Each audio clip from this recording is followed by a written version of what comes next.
Parliament budget கூட்டத்தொடரின் இரண்டாவது கட்ட அமர்வு இன்று தொடங்கிய நிலையில் ஈரான் போர் குறித்து விவாதிக்க வலியுறுத்தி எதிர்க்கட்சிகள் தொடர் அமளிகளில் ஈடுபட்டதால் லோக்சபா இன்று நாள் முழுவதும் ஒத்திவைக்கப்பட்டுள்ளது. இந்தியாவில் பணவீக்கம் குறைந்த அளவிலேயே இருப்பதால் கச்சா எண்ணெய் உயர்வு பாதிப்பை ஏற்படுத்தாது. பொதுமக்களுக்கு பாதிப்பு ஏற்படாமல் இருக்க அரசு நடவடிக்கைகளை எடுத்து வருகிறது என நிர்மலா சீதாராமன் தெரிவித்துள்ளார்.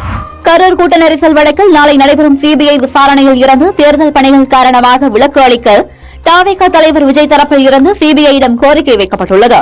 கட்சிக்காக உண்மையாக உழைக்கும் சாதாரண தொண்டர்களுக்கும் தேர்தலில் வாய்ப்பு தரப்பட்டு எம்எல்ஏ சீட் வழங்கப்படும் என காங்கிரஸ் மேலிட பொறுப்பாளர் கிரிஷ் சோடங்கர் தெரிவித்துள்ளார். 28 தொகுதிகளில் வெற்றி பெற நடவடிக்கைகளை எடுத்து வருகிறோம் என்றார்.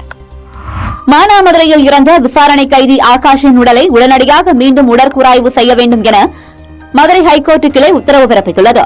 டீன் மேற்பார்வையில் உடற்கூறாய்வு செய்வதை வீடியோ பதிவு செய்ய வேண்டும். இறந்த ஆகாஷின் உறவினர்கள் போராட்டத்தை வாபஸ் பெற வேண்டும் என கோர்ட் உத்தரவிட்டுள்ளது.